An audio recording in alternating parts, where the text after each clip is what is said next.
প্রিয় শ্রোতা বন্ধু, গল্প কাহিনীর দেশে সবাইকে স্বাগত। আজকের গল্প ডাক এলে যেতেই হয়।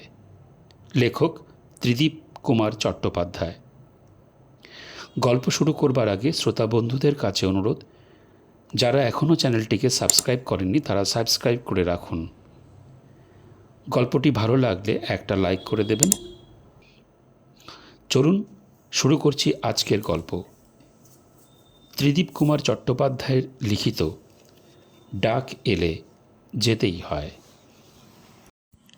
মুখের অবস্থাটা একেবারে যাচ্ছে তাই।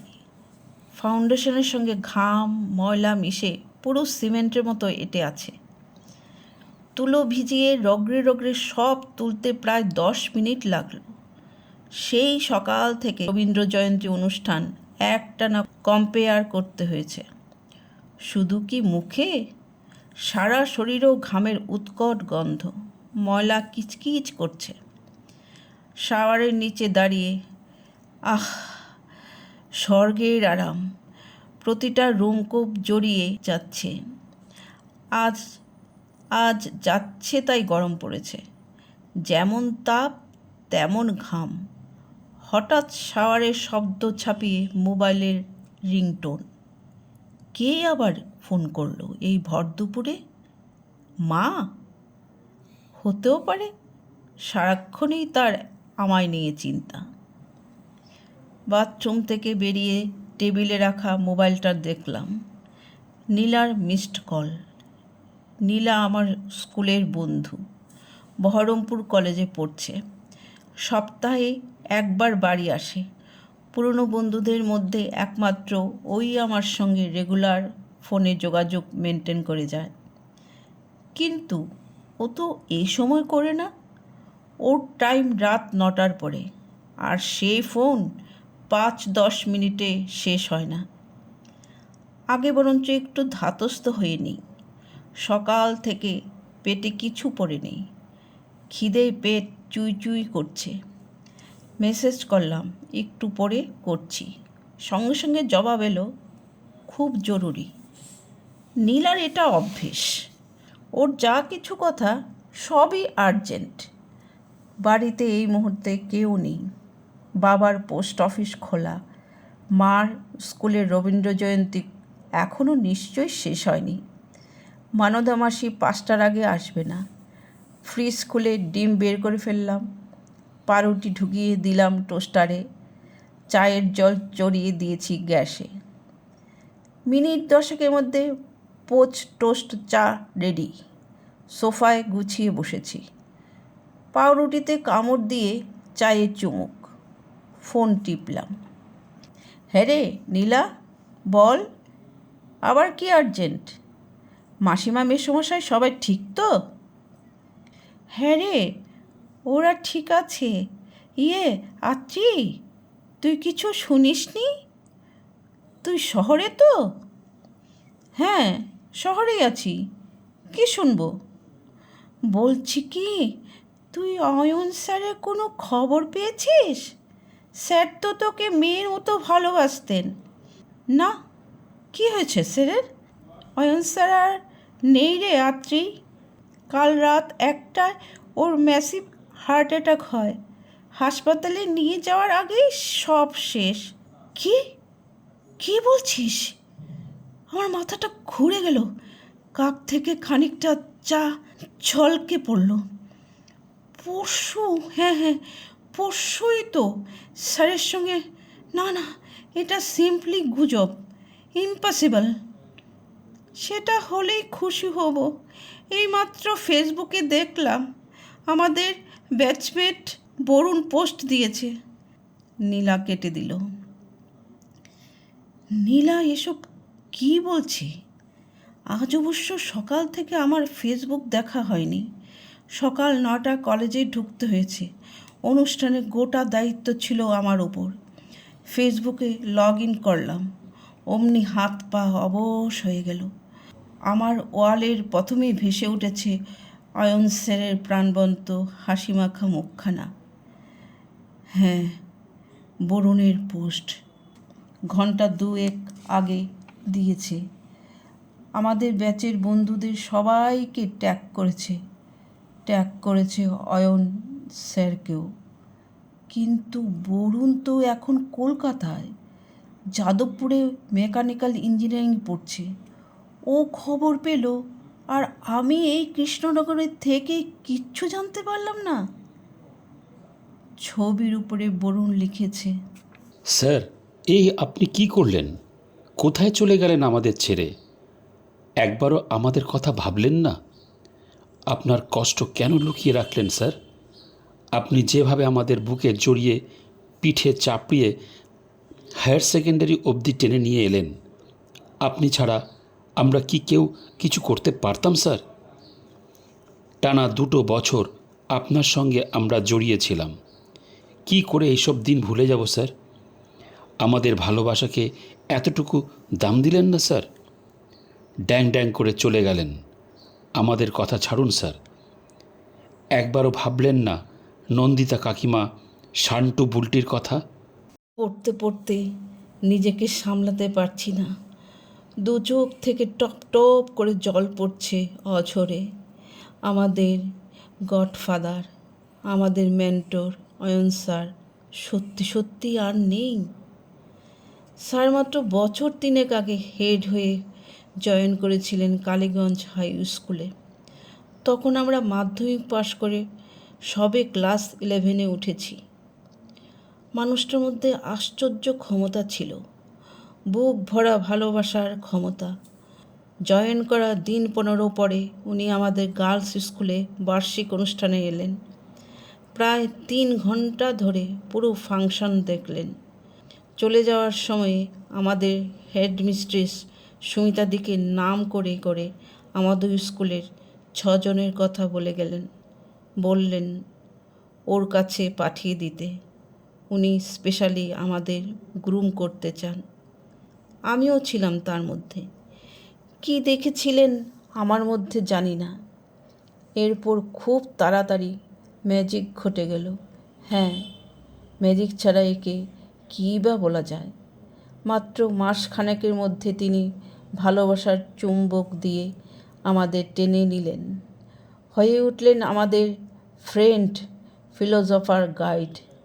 আমরা নিজেরা নিজেদের চিনতামও না কার মধ্যে কী ক্ষমতা আছে, কী স্পেশালিটি আছে। উনি ঠিক খুঁজে বের করেছিলেন। স্কুল ছুটির পরেও আমাদের 22 জনের কেউ বাড়ি ফিরতাম না। 6 জন মেয়ে, 16 জন ছেলে। বয়েজ স্কুলের হেড স্যারের ঘরে শুরু হতো আমাদের স্পেশাল ক্লাস। স্যার মুড়ি আনতেন। মুড়ি বাদাম খেতে খেতে আমাদের ক্লাস না বলে আড্ডাই বলা ভালো শুরুটা হতো লেখাপড়া দিয়ে। কোন সাবজেক্টে কার অসুবিধে হচ্ছে খোলাখুলি আলোচনা চলতো। কোন স্যারের কাছে যেতে হবে উনি তখনই ব্যবস্থা করে ফেলতেন। তারপর সেখান থেকে ক্লাস ঘুরে যেত সাহিত্য, গান, নাটক, আবৃত্তি, খেলা। কি নয়! কোনো হেড স্যার যে এমন একজন মানুষ হতে পারেন, সব বিষয়ে এত কিছু জানতে পারেন, আমাদের কল্পনার বাইরে ছিল। এই যে আমার মধ্যে যে কবিতা, আবৃত্তি, গান কিংবা অনুষ্ঠান সঞ্চালনা করার কিছুমাত্র ক্ষমতা আছে, আমার মধ্যে যে সাহিত্যবোধ লুকিয়ে আছে, নিজেও কি কখনো বুঝেছি? বাবা মা ঠিক করে রেখেছিলেন সায়েন্স নিয়ে উচ্চ মাধ্যমিক যখন পড়ছি, সুতরাং আমি হয় জয়েন্ট দেব, নয় পিওর সায়েন্স নিয়ে বিএসসি পড়ব। অয়ন স্যার বাবা মার সঙ্গে কথা বললেন। ঘন্টার পর ঘন্টা আমার সুপ্ত ইচ্ছে নিয়ে তাদের বোঝালেন। তার ফল কি হলো? এই শহরেরই গভর্নমেন্ট কলেজে পলিটিক্যাল সায়েন্স নিয়ে আমি ভর্তি হয়েছি। তার ফল কি হলো? এই শহরেরই গভর্নমেন্ট কলেজে পলিটিক্যাল সায়েন্স নিয়ে আমি ভর্তি হয়েছি। মাত্র কয়েক মাসের মধ্যে অনুষ্ঠান সঞ্চালক বা বাচিক শিল্পী হিসেবে একটু নামডাক হয়েছে। এমনকি হালফিল কয়েকটা লিটল ম্যাগাজিনেও আমার কবিতা, অনুগল্পও বেরিয়েছে। স্যার না গাইড করলে এটা কখনো সম্ভব হতো না। উপুর হয়ে শুয়ে পড়েছি খাটে, চোখের জলে সব ভিজে যাচ্ছে, বুকের ভেতরটা পুড়ে যাচ্ছে, খালি মনে হচ্ছে আমার সামনে সব ফাঁকা। বরুণের পোস্টের নিচের থ্রেডে এর মধ্যেই 224 জন যোগ দিয়েছে, কমেন্ট করেছে 64 জন, বেশিরভাগই বয়েজ স্কুলে ব্যাচমেট। কয়েকজন সিনিয়র দাদা দিদি আর জুনিয়ররাও আছে। সকলেই আর্তনাদ করছে, স্যার এই কী করলেন, ভাবতেই পারছি না, বিশ্বাস করছি না। আমার স্কুলের আর এক বন্ধু চন্দ্রিমা লিখেছে, না না স্যার, এসব মিথ্যে, মানছি না, আপনি ফিরে আসুন স্যার। সব মনে পড়ে যাচ্ছে, সব। অয়ন স্যারই প্রথম আমাকে বলেছিলেন, তুমি আয়নার সামনে দাঁড়িয়ে প্র্যাকটিস করবে, তোমার মুখশ্রী সুন্দর, এক্সপ্রেশন ভালো, কিন্তু তোমার উচ্চারণের প্রবলেম আছে। র আর ঢাইশর, স আর তালিবস, অ আর ও, বুঝেছ? আর অকারণ হাত পা নাড়বে না, দর্শক তাতে বিরক্ত হয়। আর যখনই সময় পাবে ডিকশনারি কনসাল্ট করবে, তাতে স্টক অফ ওয়ার্ড বাড়বে। ছোট ছোট টিপস, কিন্তু কি অভ্রান্ত। টুংটাং কলিং বেল বাজলো। কে এলো? ছুটে গিয়ে দরজা খুলতে মা আমায় দেখে চমকে উঠেছে। এ কি রে খোকো, কি হয়েছে তোর? মাও খবরটা শুনে বাক্যহারা, তার চোখেও জল। চুপ করে আমার পিঠে হাত বুলিয়ে যাচ্ছে। নিজেকে কিছুটা সামলে নিয়ে বরুণের নাম্বারে কল করলাম। হ্যালো বরুণ, এ কি হয়ে গেল রে? তুই কোথায়? হ্যাঁ আমি এখানে। কি করব বুঝতে পারছি না রে। ও, তুই ট্রেনে বাড়ি আসছিস? কি করে খবরটা পেলি? কি, স্যারের বাড়ি থেকে জানায়নি? আমাদের সিনিয়র উকিলদা, মানে যে ডাক্তার, স্যারের ভাইপো? আচ্ছা আচ্ছা, ও এখন কোথায়? তাহলে স্যারের বাড়ি যাবি তো? হ্যাঁ হ্যাঁ আমি রেডি। মোট কতজন হচ্ছে? চন্দ্রিমা বিদিশাও আসছে? আচ্ছা আচ্ছা। বরুণের ফেসবুক পোস্টে যোগ দেওয়ার সংখ্যাটা ঝড়ের বেগে বেড়ে চলেছে। শুধু সেট সাইন আর কত কমেন্ট। হঠাৎ আমি চমকে উঠলাম, আরে এই আবার কি? চন্দ্রিমার কান্না ভেজা কমেন্টের নিচে একটা রিপ্লাই এসেছে, আমি আসছি, কিন্তু তোমরা আমার সহ্য করতে পারবে তো? কে লিখেছে? এই আবার কি? অয়ন স্যার? স্যার কেমন করে জবাব দেবেন? ঠান্ডা স্রোত শির দ্বারা বেয়ে নেমে গেল।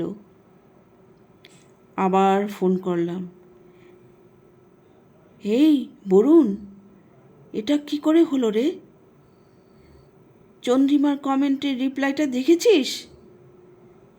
আচ্ছা, আমি 7টা নাগাদ তোদের স্কুলের আগে শিব মন্দিরের সামনে চলে যাচ্ছি। যা গরম পড়েছিল আজ, এরকম হওয়ারই ছিল। বিকেল গড়াতে না গড়াতে সূর্য মেঘের আড়ালে। সন্ধে পেরোতেই শুরু হয়েছে কাল বৈশাখীর ঝড়ো বাতাস, আর তারপর তোড়ে বৃষ্টি। ছাতা নিয়েও ভিজে যাচ্ছি, উল্টো পাল্টা জলের ছাট। দূর থেকে চোখে পড়ল 6-7 জন শিব মন্দিরের সামনের ছাউনির নিচে। তাদের মধ্যে আমাদের স্কুলের চন্দ্রিমা বিদিশাও আছে। আমাকে আসতে দেখে ওরা সবাই হৈ হৈ করে উঠল, এদিকে এদিকে আয়। মন্দিরের ডান দিকে আলো ছায়ার সরু পায়ে চলা পথ। কয়েক পা এগুলেই অয়ন স্যারের একতলা বাসা বাড়ি। সামনে ছোট্ট এক ফালি বাগান। কম্পাউন্ডের বাইরে এসে দাঁড়িয়েছি আমরা। জানলা দরজা সব বন্ধ। তার ফাঁক দিয়ে চুঁয়ে চুঁয়ে ভেতরের হলুদ আলো বাইরে এসে পড়েছে। বৃষ্টি ধরে গেছে, তবে মেঘ আছে, আছে উতল ভিজে বাতাসও। বরুণ ফিসফিস করে বলল, চল, আলো জ্বলছে যখন, নিশ্চয়ই কেউ না কেউ আছে। চন্দ্রিমা বলল, নন্দিতা কাকিমা বা শান্টুকে কি একবার ডেকে দেখবি? কেন? ওরা কি কন্ডিশনে আছে জানি না, বিরক্ত করা ঠিক নয়। আমরা তো নিজেদের টানেই এসেছি। ঠিক ঠিক, আমরা এই বাড়ির সব চিনি, তবে যদি ভেতর থেকে দরজা বন্ধ থাকে তখন ডাকতেই হবে। প্রথম ঘরটা ড্রয়িং রুম। দরজা ভেজানোই ছিল, আলতো ঠেলা দিতে খুলে গেল। ঢোকার সঙ্গে সঙ্গে তীব্র গন্ধ নাকে এসে ধাক্কা দিল। ঘরে একটা অল্প পাওয়ারের বাল্ব জ্বলছে। নিচু টেবিলে স্যারের একটা বাঁধানো ছবি। স্যার হাসছেন। ফ্রেমে জড়ানো শুকনো রজনীগন্ধার মালা, সামনে পোড়া ধূপের কাঠি আর ছাই। গন্ধের উৎস বোঝা গেল। ভিতর থেকে ছিটকে ছিটকে কান্না বেরোচ্ছে। কিছুতেই নিজেকে সামলাতে পারছি না। পাশ থেকে বিদিশা, চন্দ্রিমা ফুঁপি ফুঁপি কেঁদে উঠল। বরুণরাও রুমাল দিয়ে চোখ মুছছে। চন্দ্রিমা কাঁদতে কাঁদতে বলে ওঠে, এটা কি আপনি করলেন স্যার? আমাদের এত ভালোবাসতেন, একবার আমাদের কথা ভাবলেন না? যাওয়া কি আর নিজের হাতে থাকে রে চন্দ্রিমা? ডাক এলে যেতেই হয়। শিহরে উঠলাম। মুহূর্তে ফুপানি বন্ধ।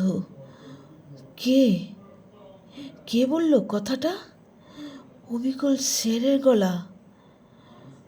পরক্ষণে পাশের ঘর থেকে পর্দা উড়িয়ে যিনি এসে ঘরে ঢুকলেন। আমরা সেকেন্ডে পাথর। নিজেদের চোখে বিশ্বাস হচ্ছে না। চন্দ্রিমা আমার হাত খামছে ধরেছে, পা দুটো ঠক ঠক করে কাঁপছে। Ayan sir, Kaliganj boys high স্কুলের হেড স্যার অয়ন সর্বাধিকারী। সেই চিরাচরিত পাজামা পাঞ্জাবি, কালো ফ্রেমের চশমা, মুখে পাতলা দাড়ি, আর সেই হাসি।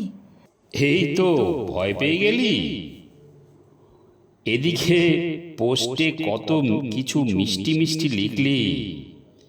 ফিরে আসুন স্যার, আপনি যে নেই আমরা বিশ্বাস করি না। ফেল ফেল করে একবার স্যারের ফটো দেখছি, আর সামনের জলজ্যান্ত মানুষটাকে দেখছি। সর্বাঙ্গ অসাড় হয়ে আসছে ভয়ে। এক ফোঁটা শক্তি নেই। স্যার, আপনি আপনি আপনার পা দুটো কোথায়? কিসের পা দুটো? এই তো আমার পা দুটো, এবার দেখতে পাচ্ছিস? এই দেখ। আমারও আগেই চোখে পড়ে গেছিল। পাঞ্জাবির নিচে পাজামা আছে, কিন্তু তার নিচে অন্ধকারে পা অদৃশ্য। স্যার বলতেই কোত্থেকে আবার পা দুটো দেখা গেল। আমার ছেলেরা যে এত ভীতু আমি জানতাম না রে। তোরা এতজন একসঙ্গে আছিস, তাও ভয় পাচ্ছিস? আরে তোদের অয়ন স্যার যদি মরে গিয়েও থাকে, সে তো তোদের খুব ভালোবাসত রে, নাকি বল? কাঁপতে কাঁপতে ঘাড়গুলো একদিকে হেলল। তাহলে সে কি তোদের ক্ষতি করতে চাইবে রে? তোরা এত ব্যাকুল হয়ে স্যারকে ডাকছিলিস, তাই তোদের দেখা দিতে সে এসেছে। এবার তোরা ভয় পেলে কি আমি দায়ী? বল, ঠিক বলছি কিনা? সকলের মুখ নিচু, কিছুতেই ঠকঠকানি থামছে না।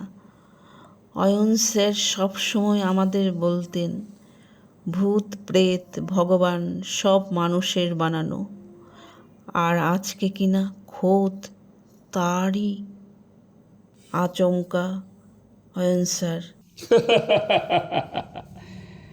ওহে বাচ্চারা, তোমাদের পরীক্ষা করছিলাম, দেখলাম অভিনয়ে পাশ করে গেছি, তোমরা আমায় চিনতে পারোনি। আমরা ফের স্তম্ভিত। আজ হচ্ছেটা কি? অবশ্য তোমাদের চেনার কথা নয়। তোমরা তো আর জানো না তোমাদের স্যারের একটা যমজ ভাই ছিল। আমি হচ্ছি নয়ন। অয়ন আর আমি আইডেন্টিক্যালি টুইনস। অয়নের চেয়ে আমি 12 মিনিটের বড়। ও তাই? কিন্তু স্যার, আপনাকে তো আগে কখনো দেখিনি। দেখবে কি করে? আমি কি এখানে থাকতাম? আমি মাস্টারিও করি না, কলকাতায় লাইফ ইন্স্যুরেন্সে আছি। কি এবারে খুশি তো?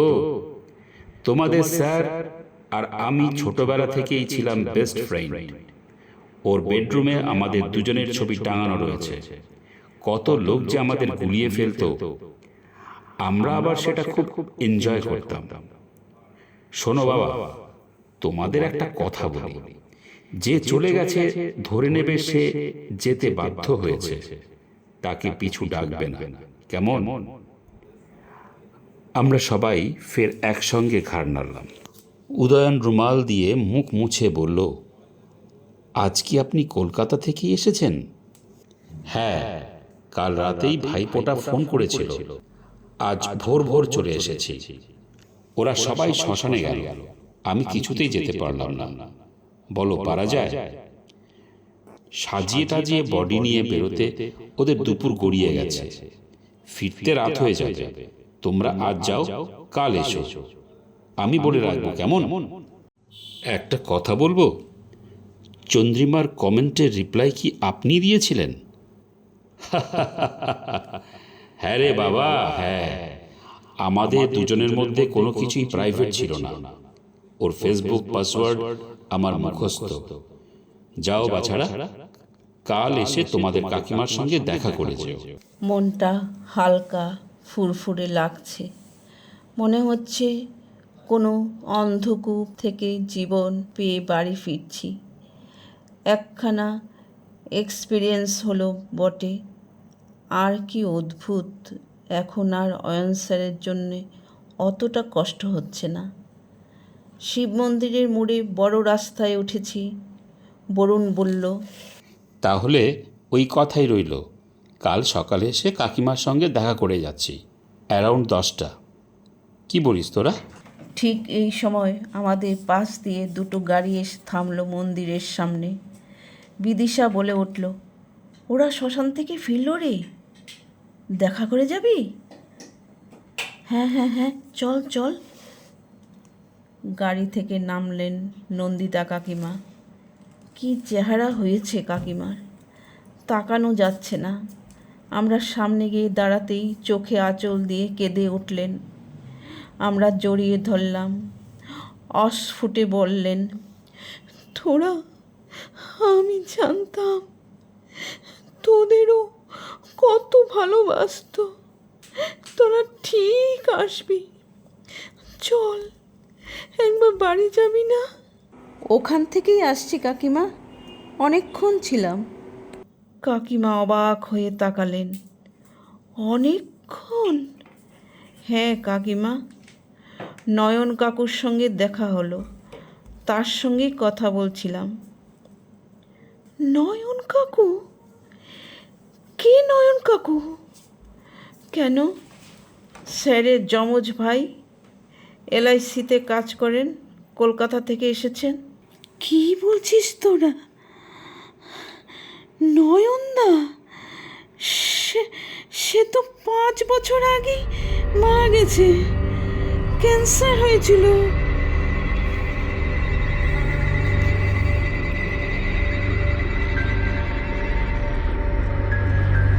শুনলেন আজকের গল্প ডাক এলে যেতেই হয়। লেখক ত্রিদীপ কুমার চট্টোপাধ্যায়, গল্পটি কেমন লাগলো কমেন্ট বক্সে অবশ্যই লিখে জানাবেন। ভালো লাগলে একটা লাইক করে দেবেন এবং চ্যানেলটিকে সাবস্ক্রাইব করে রাখবেন। শ্রোতা বন্ধুরা, আজকের এই গল্প দিয়ে আমাদের আজকের এই পর্ব এখানেই শেষ করছি। আবার আগামী পর্বে দেখা হবে। নমস্কার।